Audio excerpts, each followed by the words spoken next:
Clavedé de I.S. Rosa-Chacel y voy a presentar la percepción de la realidad en los sueños según la película Origen de Christopher Nolan. ¿Cómo se puede discernir si uno está soñando o viviendo en la realidad? Entonces, si sois cinéfilos, especialmente si habéis visto la película, espero que disfrutéis mucho de esta presentación.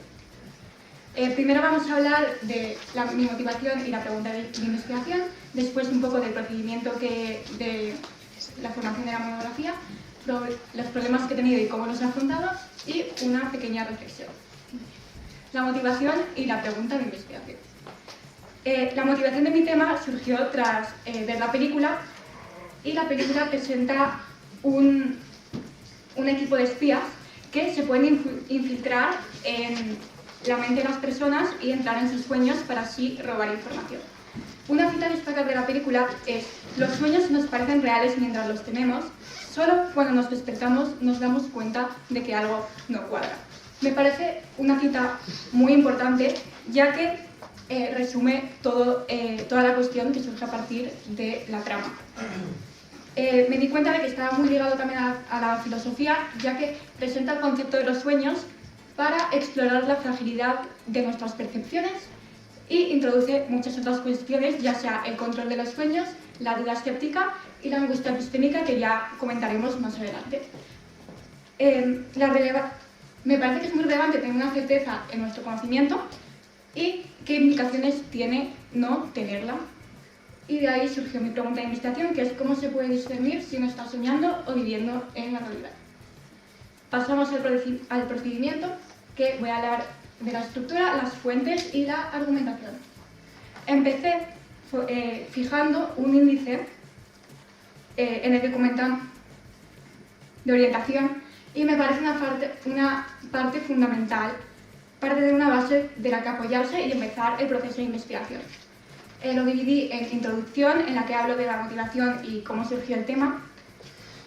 Una parte habla sobre la percepción, que nos presenta cómo nos engañan nuestras percepciones y nuestros sentidos, y eso nos lleva al argumento escéptico.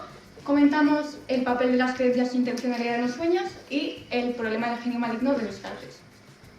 El apartado de realismo intenta dar una solución a esta duda escéptica, y comentamos también la angustia epistémica, y finalmente tenemos la conclusión.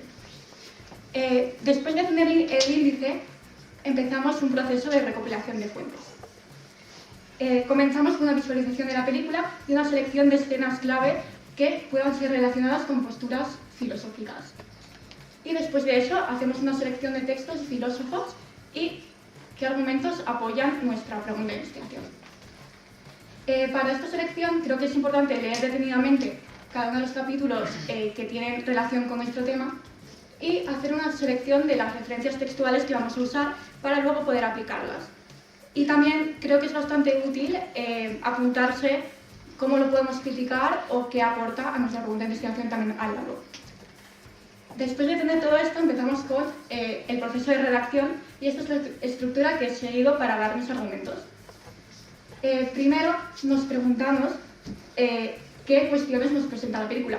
Esto lo he hecho presentando o un diálogo de la película sacado del guión o una captura de pantalla y luego especificar el ejemplo.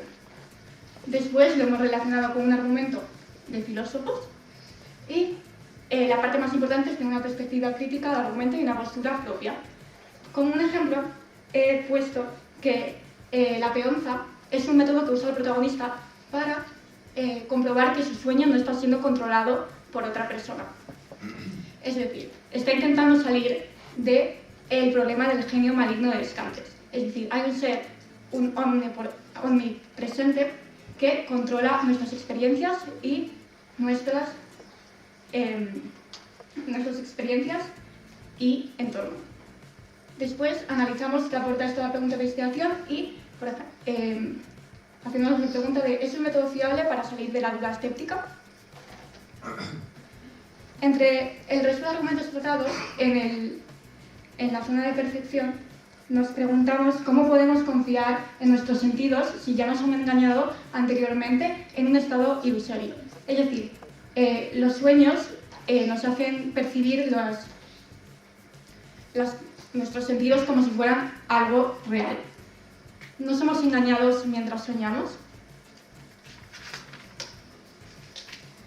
En el apartado de escepticismo analizamos el personaje de Mal como representación del escepticismo radical, ya que su personaje se basa en que la duda la lleva a un extremo muy radical, ya que se acaba suicidando tras no poder discernir entre la realidad y los sueños.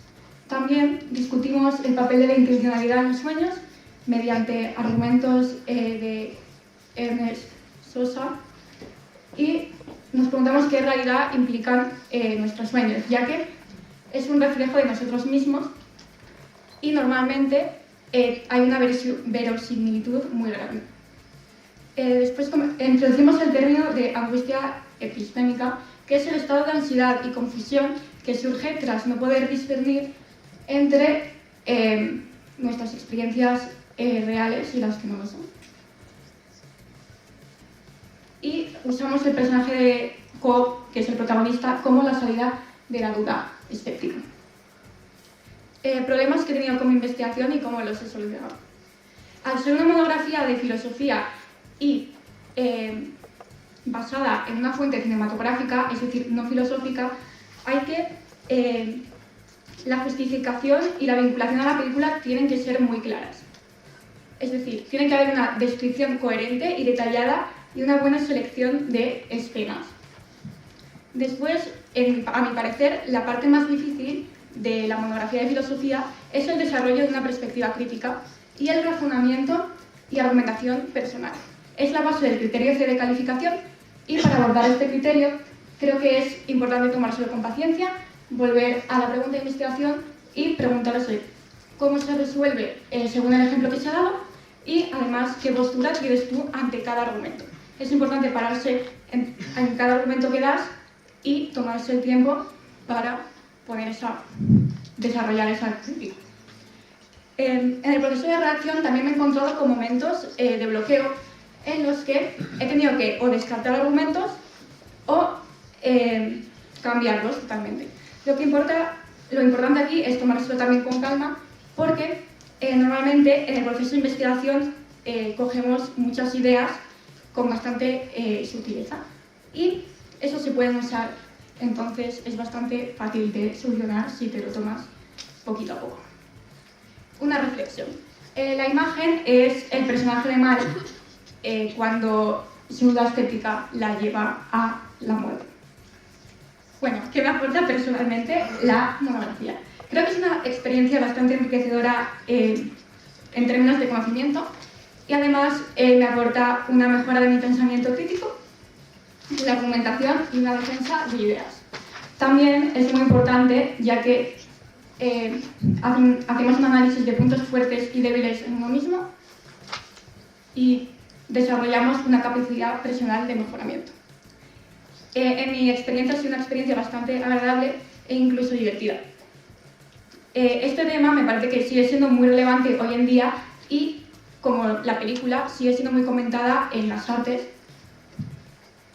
y el cine, en este caso, nos permite analizar la cuestión en profundidad. Muchas gracias.